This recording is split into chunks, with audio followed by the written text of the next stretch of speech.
In January 1988, the actions of one man would rock the comfortable neighborhood of Dana Point. Poison as a method of murder is pretty uncommon. Richard's character was extremely secretive, arrogant, paranoid. He also fit the character profile of a classic sociopath. I think he really wanted to just tear her apart for wronging him, which is how he saw it. Evil little man. The evil little man was Richard Overton.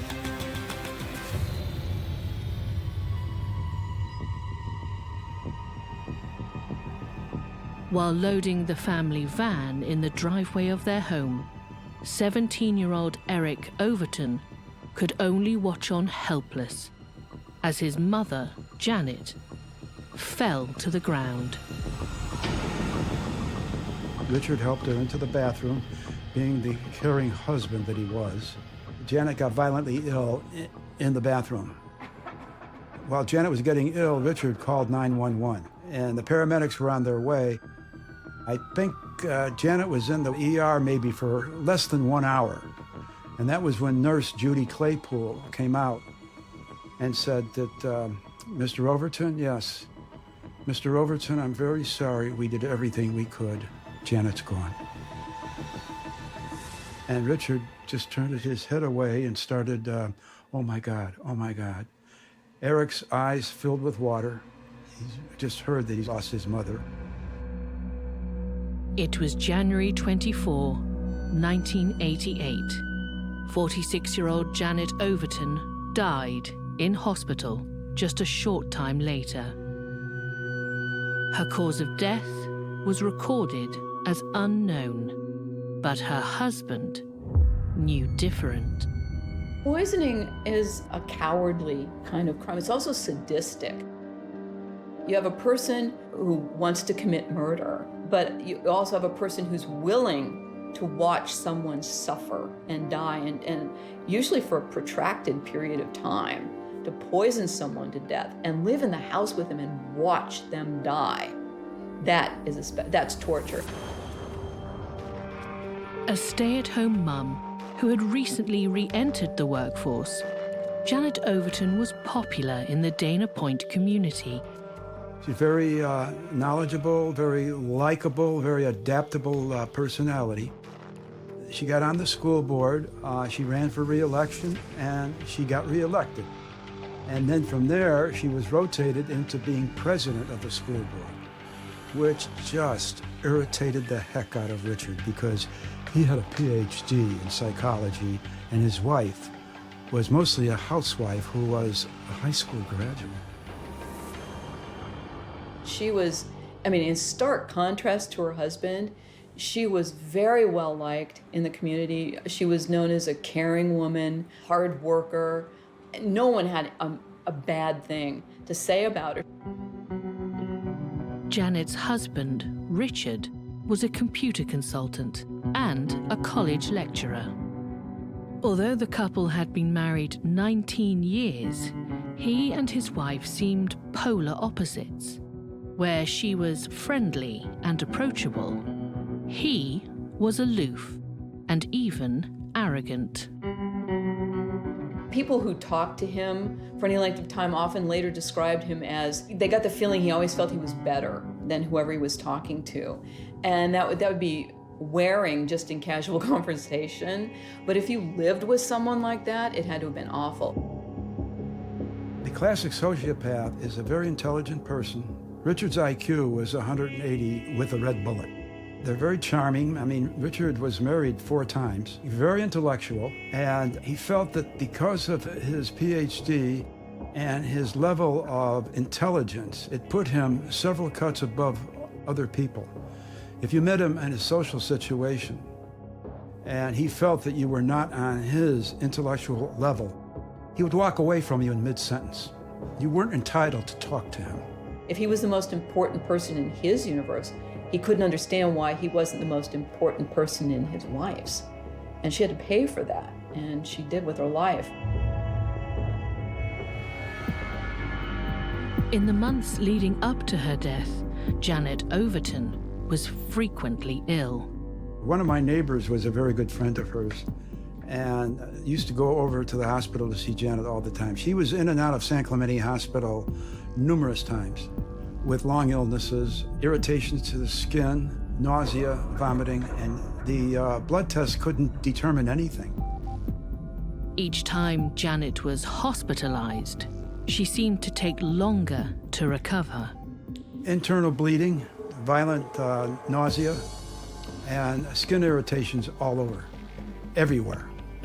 The ears down south, and the fingertips and the toes. Each time it happened, it was because of the body not being able to repair itself in enough time, it began to weaken. Over a period of time, Janet's hospital stays became longer, and she confided to some of her friends that this situation with her sicknesses wasn't going to go away. She just said that the sicknesses and the hospital stays were just becoming overwhelming for her. Obviously, she had no idea what was being done to her body. For doctors and police, Janet's death was at the very least strange. Although her autopsy then didn't reveal any lethal amounts of toxic substances, tissue samples were stored. Janet was cremated, her police file put away. 18 months later, Orange County police investigator Tim Carney came across it. Tim Carney got transferred from undercover narcotics to homicide. On his first day in homicide, he is shown the cold case files. And the first file he pulls up is the Overton file. He opens it up. There are 3 or 4 newspaper clippings in there. And then there's the latest death certificate that says pending. Carney noticed another case that had been filed. It had been investigated by retired police investigator Cliff Miller. He had been approached by a lady named Dorothy Boyer, Richard's first wife. Richard Overton and Dorothy Boyer had married in Texas before moving to California for Richard's work. The couple had 4 children together and eventually moved into an affluent part of Orange County. They bought a house in Capistrano Beach, which Richard added an addition to. He designed the addition, and he felt that the house was going to be his for the rest of his life. In the meantime, he kept his freelance teaching assignments, both at Cal State Long Beach and Cal State Fullerton, in computer science and psychology. His full-time job was at Autonetics, and he had a very definitive scientific position, which Dorothy Boyer knew nothing about. And he also was alleging to do subcontract work for the Central Intelligence Agency down in Central America because he was fluent both in Russian and in Spanish. While Richard Overton was fluent in both languages, his claim to work for the CIA was a ruse. He was a bigamist. He'd been married to Dorothy Boyer for 17 years. They raised 4 kids together, but he met and had a child with another woman. He met and married another woman. The other woman was Caroline Draper, whom Overton married in 1966. The pair had a daughter and shared a home in the city of Orange, some 40 minutes from his home with Dorothy in Dana Point. He had 2 separate households he was keeping, and the way that he worked it was really kind of ingenious. He married the second woman, Carolyn, using a co-worker's name. It's a co-worker's name to do it. And he told both wives that he had to travel for his job and that sometimes he'd have to be gone for a week or a couple weeks. He had Dorothy drive him to the Los Angeles International Airport, And then he got out of the car, he kissed Dorothy goodbye and went inside and waited for 20 minutes. Then Carolyn Draper pulled up in a car. He got in Carolyn Draper's car and he spent 2 weeks with her as husband and wife, and he pulled that off for, I thought it was close to a year and a half. Richard's deception was uncovered when Caroline called him at work after their daughter came down with a serious case of whooping cough. In 1968, Caroline had their marriage annulled. Dorothy filed for divorce. And he blamed Dorothy for everything. He felt that the issue of a bigamous marriage wasn't that big. For one thing, I don't think he liked the fact that a woman would leave him. And secondly, she got the house in Capistrano. It was his dream home, and he was angry and bitter about that. And he had a plan for that, too. Richard just thought to himself, being the sociopath that he was, I'm going to get back at you. And the way he got back at her was poisoning her food and doctoring her family milk with selenium. Selenium is a trace element, important for cell function. It can be found in minute amounts in every human body and is common in multivitamins and even baby formula.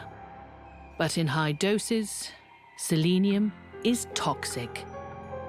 It causes gastrointestinal disorders, hair loss, fatigue, and neurological damage. After her divorce from Richard Overton, Dorothy Boyer began to experience a range of mystery symptoms. She became quite ill, usually only after she drank coffee, tea, some beverage. And she'd have abdominal cramps and everything, and she'd feel very ill. And then all of a sudden she'd feel better. And this went on literally for a couple of years. These were small doses that over a period of time would cause a lot of irritation. He not only did it with the milk, he did it in her coffee can. He did it with the wine that she had. Although Dorothy had custody of the children, Richard had visitation rights. A light bulb went on when he realized that Richard was coming into the house, doctoring not her stuff that the kids were drinking, but her mother was almost poisoned too. Dorothy took her suspicions to the Orange County Sheriff's Department, but they needed evidence. She spoke to Detective Cliff Miller. He said, what you need to do is on your way home, get a can of your favorite coffee, 1 pound can, and take the lid off and put the plastic lid on. And with a felt tip marker, put a small mark from the plastic lid down to the seam of the coffee can. Just make it just a little mark. And then turn it around and put it on the counter where you always put it. And just leave it there for several days. After Richard comes into the house on the visitation, when he leaves, check to see if the 2 lines are lined up. If they are not lined up, that means Richard took off the plastic can and doctored the coffee. At that point, do not touch the can. Get a shopping bag, move the can into the shopping bag, and bring it back to us. It will take 4 or 5 days in toxicology, and if we come up with something, first we have to come up with foreign substances in the coffee can, and secondly, we have to come up with Richard's fingerprints on it. Tests came up positive for both. Traces of selenium were in the coffee, and Richard's fingerprints on the can. Furious, Dorothy confronted Richard and threatened to press charges. And he just looked at her and said, you're operating with a bunch of fantasies. I haven't done anything. And she said, yes, you have. We have fingerprints on the coffee can. We have toxic substances in the coffee, plus the wine bottles, plus the milk. Richard, it's stacked against you. I'm telling you the truth. If this goes any further, you're going to be doing time in prison. And she got up and walked away.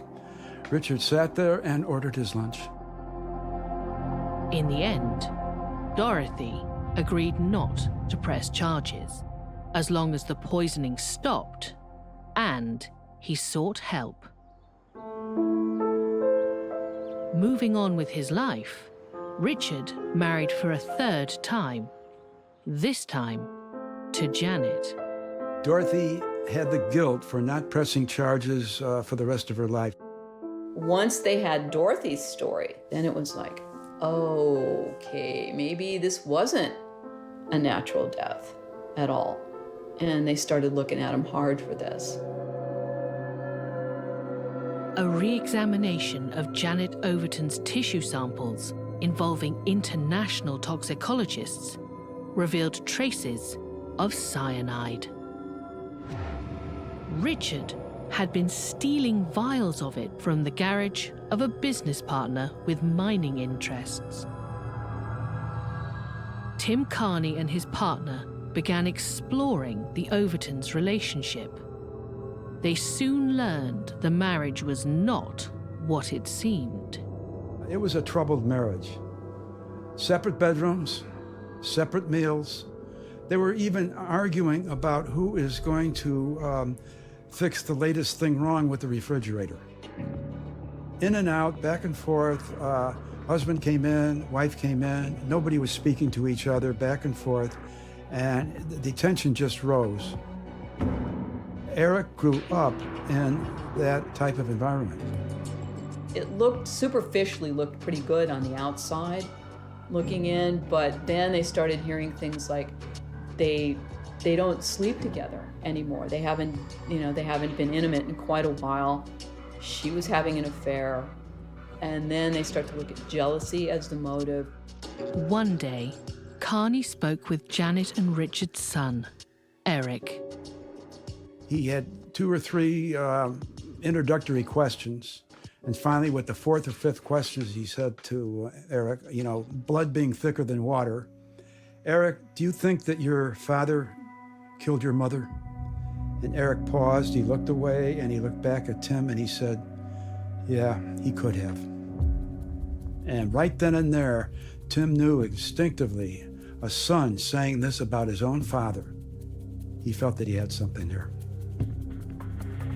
Well, finally, they feel like they have enough circumstantial evidence to get a warrant to search his house. And that's when they hit the jackpot.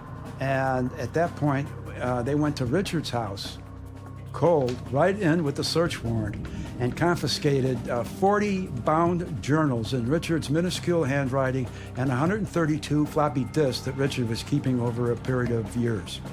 Richard thought he had deleted the compromising material. But one of the discs contained a copy of Richard Overton's personal diary. It became another key piece of evidence.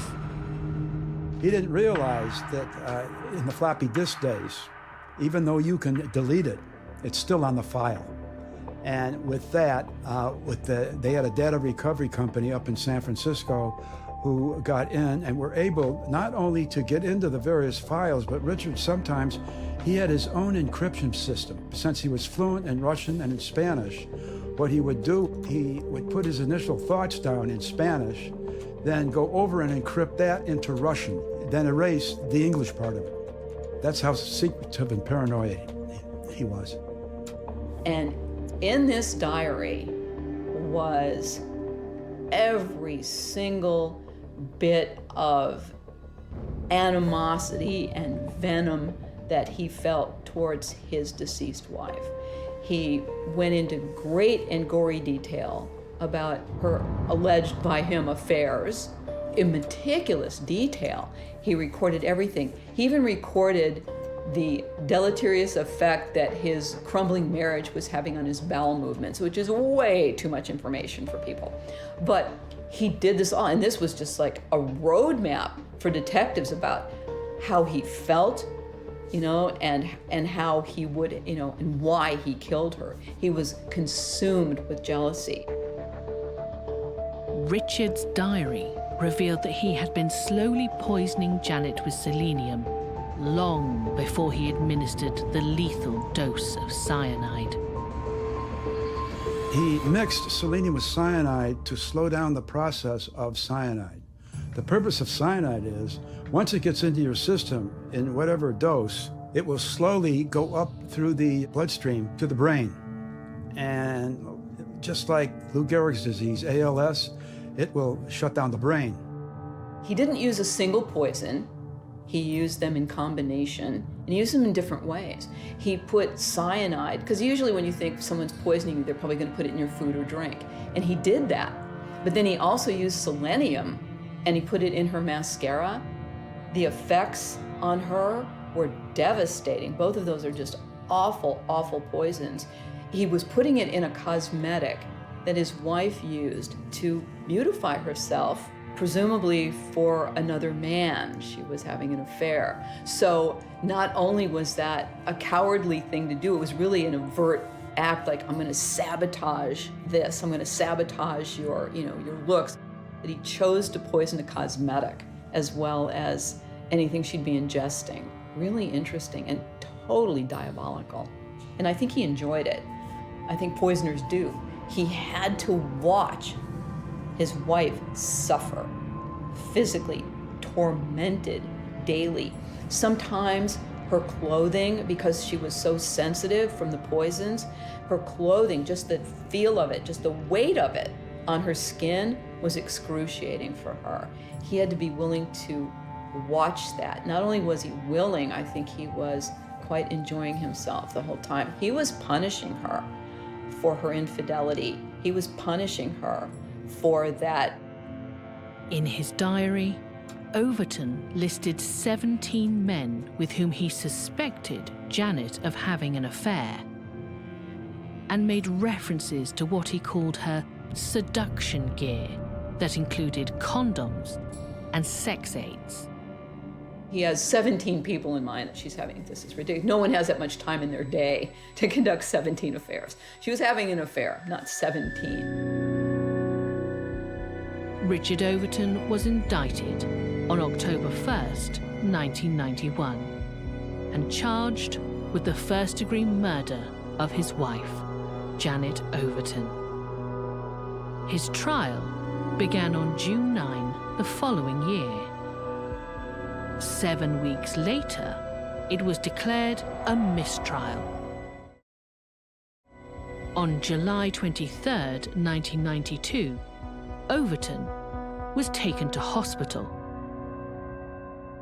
Chest pains, nausea, but he was only in the hospital overnight and they release him. The trial runs into another major snag. His lawyer says that he has depression, and not just depression like it's a bad day, or no. He had like clinical depression. And he went in and his psychiatrist said, there's no way that you can handle this trial for at least another 6 months. The judge finally has to pull the plug on it and declare a mistrial. There's no way that a jury in a murder case like this can retain everything. They just can't pick it up, again. It wasn't fair to anyone. It wasn't fair to the jurors, not to anyone. 3 years later, on March 28, 1995, Overton's retrial began. His new lawyer argued that Janet Overton had died of natural causes, citing her protracted illness as evidence of this. People do not generally go to the doctor 60 times in a year. That to me says she was being poisoned. She's at the doctor 60 times. But no, that's not how the defense played it. They played it that she had another ailment, then that her death was ultimately caused by some of the medication she was taking. No, she was taking poison administered by her husband. That's what killed her. And that's ultimately the conclusion the jury came to as well. But the prosecution had their star witness, Dorothy Boyer. Tim always felt that if there was a real hero in this case, it was Dorothy Boyer.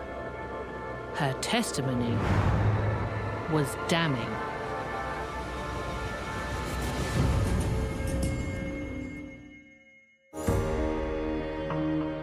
On May 8, 1995, the jury deliberated for just 6 hours before delivering their verdict.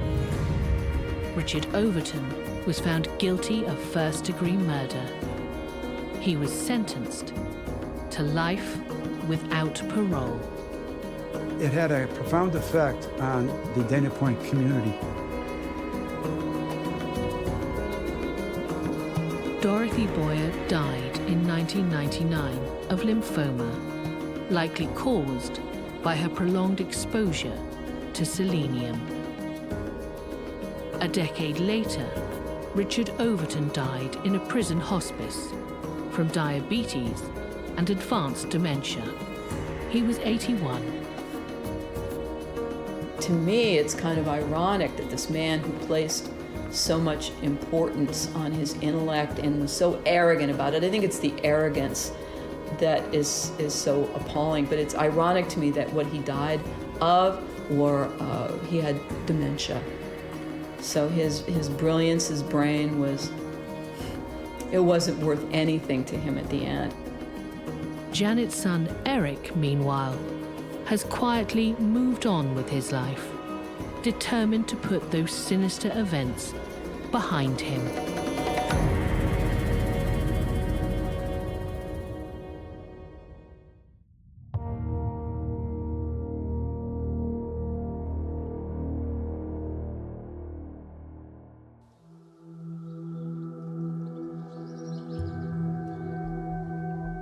When friends of North Carolina turkey farmer Dorian Lanier discovered the truth of his agonizing death, they couldn't believe it had taken his wife Pamela 10 weeks to call 911.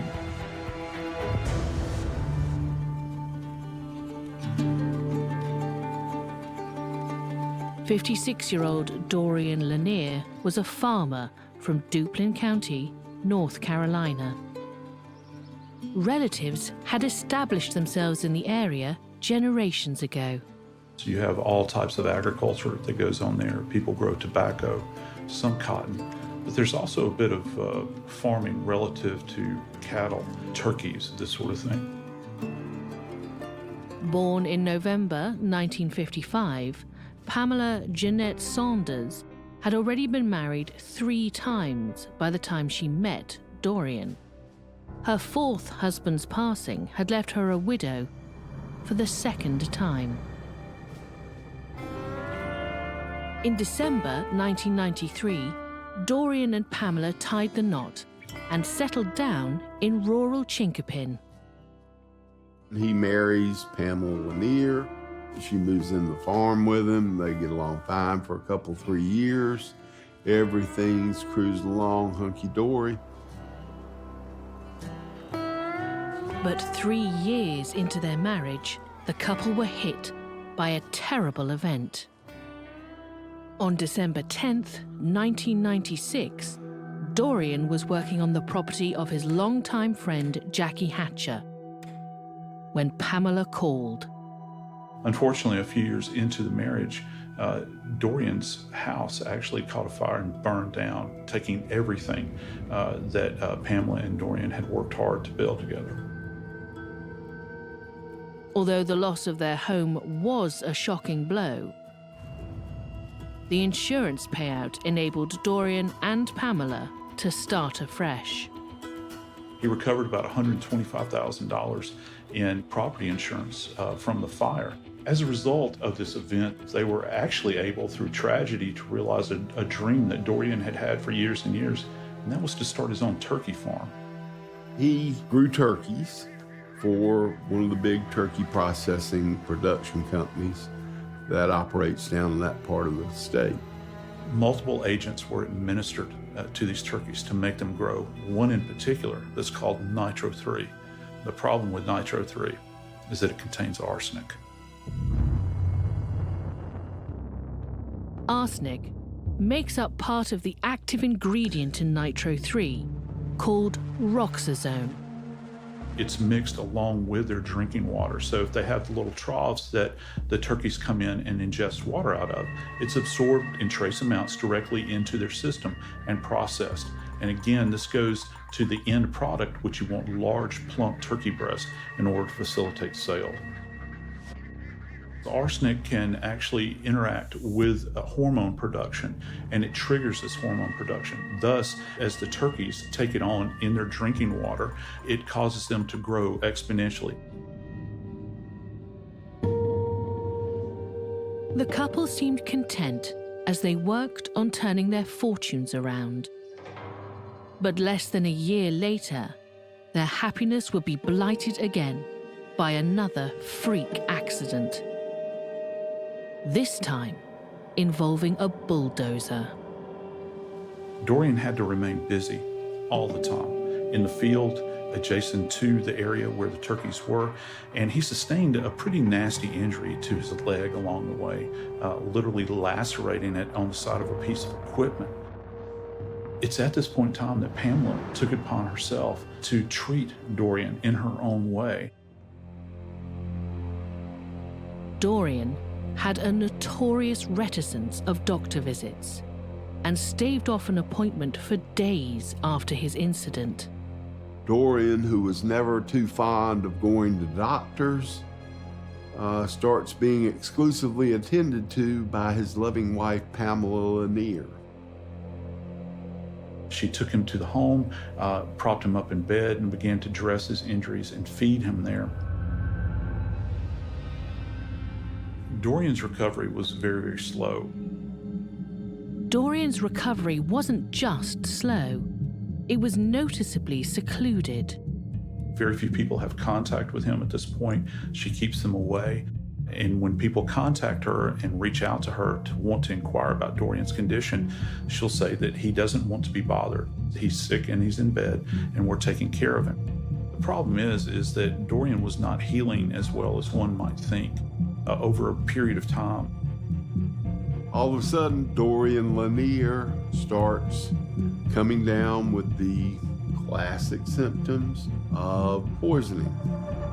I mean, he's got flu-like symptoms all the time. The poison in question was arsenic. Cases like this keep cropping up in North Carolina, particularly arsenic poisoning. Well, number one, there's a lot of arsenic around here, or there used to be. Arsenic is endemic to rural activities, farming, food production of all kinds of stuff that involve rural or agrarian societies. I mean, you got to get rid of pests, you got to get rid of vermin, and arsenic, very effective at doing all that. So it's readily available. Witnesses, including, I think, close relatives, had witnessed Dorian drinking directly from the water supply system that fed the turkey's hydration system that contained the nitro-3. Dorian saw his doctor on September 14th and complained of a bitter taste in his mouth. In a follow-up consultation 2 weeks later, the doctor found him delirious and sick. Dorian was bedridden for an extended period of time, and during this period of time, he experienced hallucinations, slipping in and out of coma, along with this jaundice condition stemming from hepatic failure or liver failure. His life was absolutely miserable.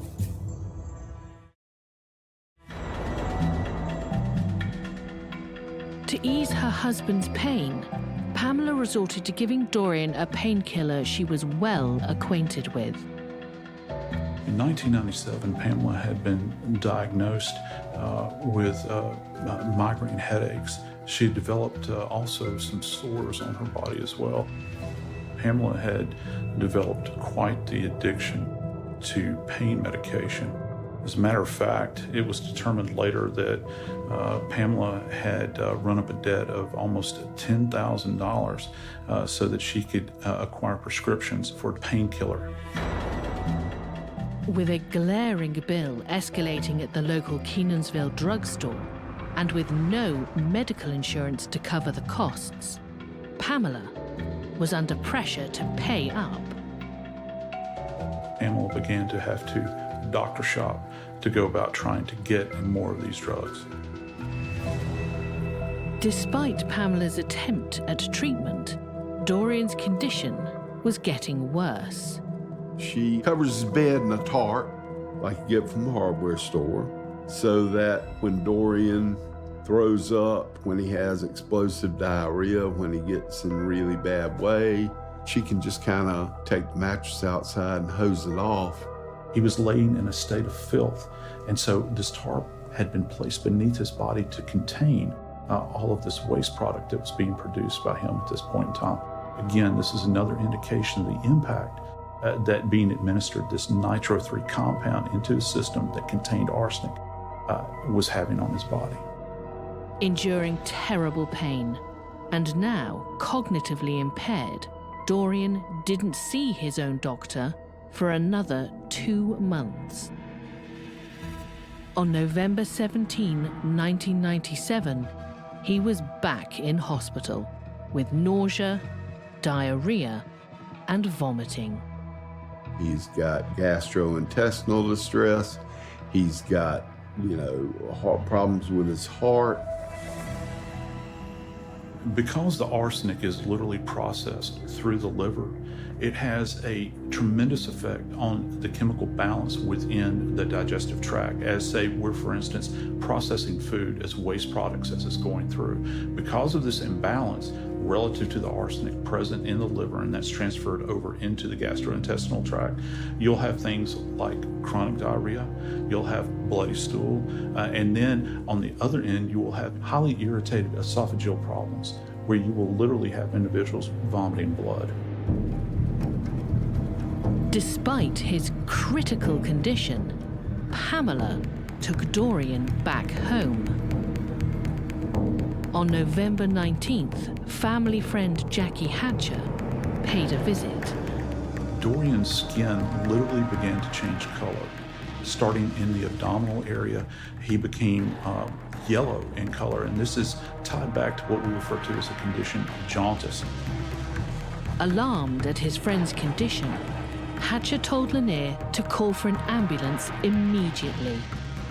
Soon after Dorian arrived at the hospital at 6:25 that evening, he was violently vomiting, bringing up undigested food and red fluid.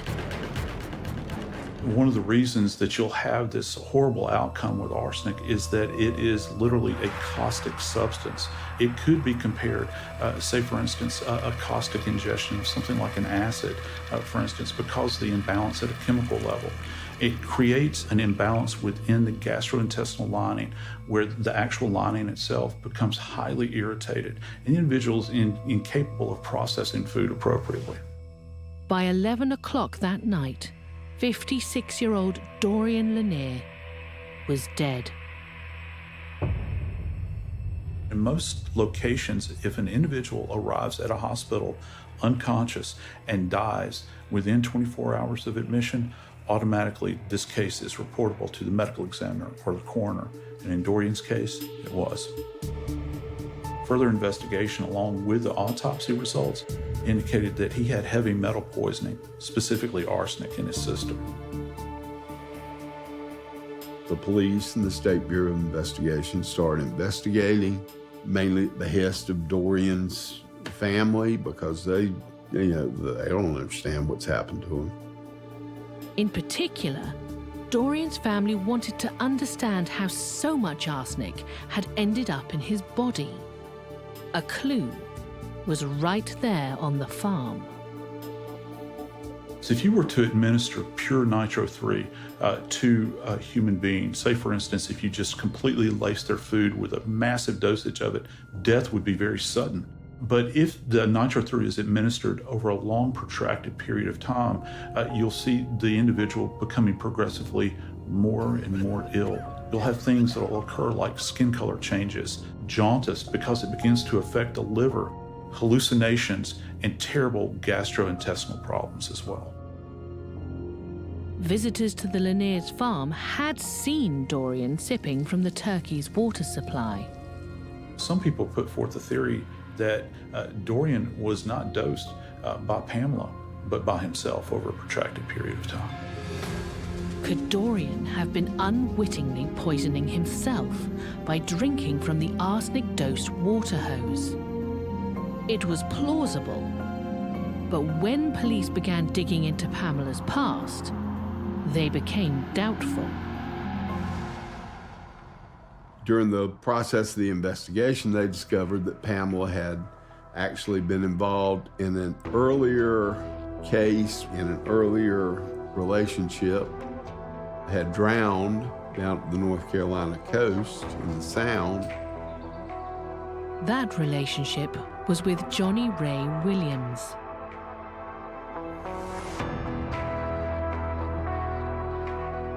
In 1989, Pamela and Johnny Ray married and settled in Surf City on Topsail Island by North Carolina's coast.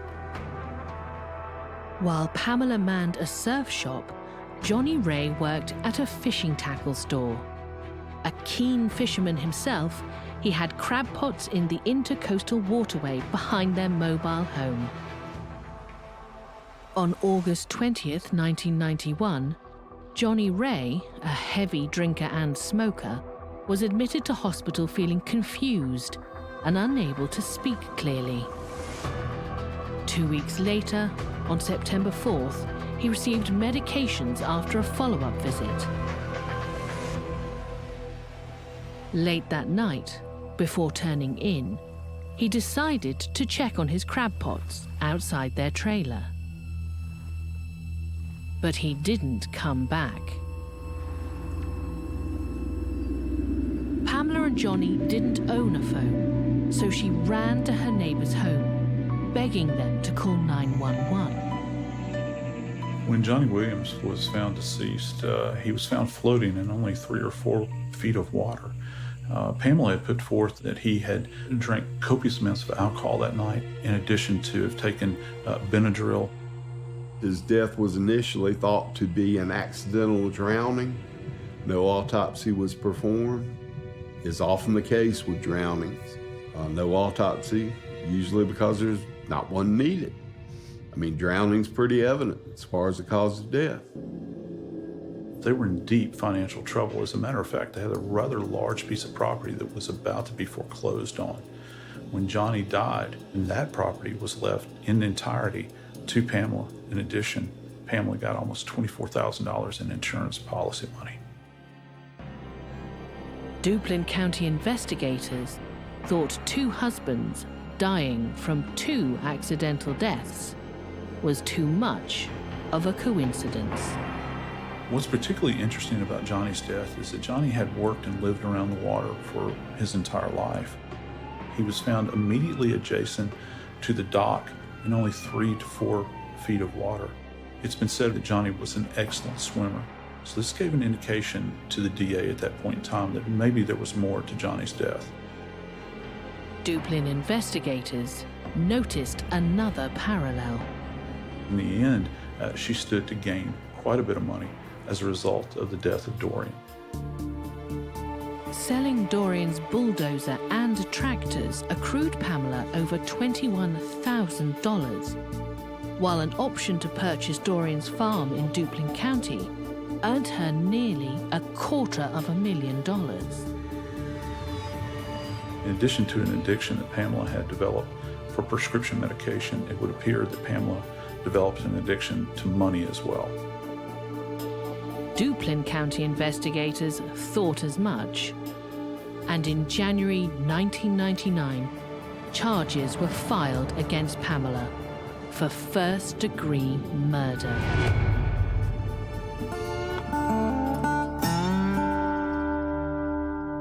Almost 3 years after Dorian's passing, the trial went to court.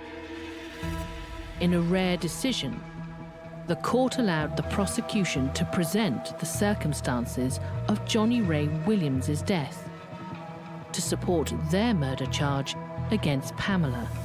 It was a motion known as the doctrine of chances. She had the means, the motive, and the opportunity to ply him with this nitro-3 compound, which contained arsenic in not just the water he drank, but potentially in the food that he consumed as well.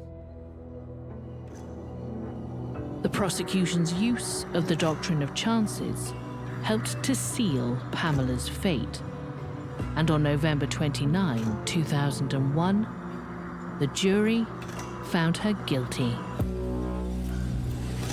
She was sentenced to life imprisonment without parole. She's sitting in prison, doing life in prison, North Carolina Correctional System. Dorian, meanwhile, rests in Duplin County among his ancestors in the family cemetery.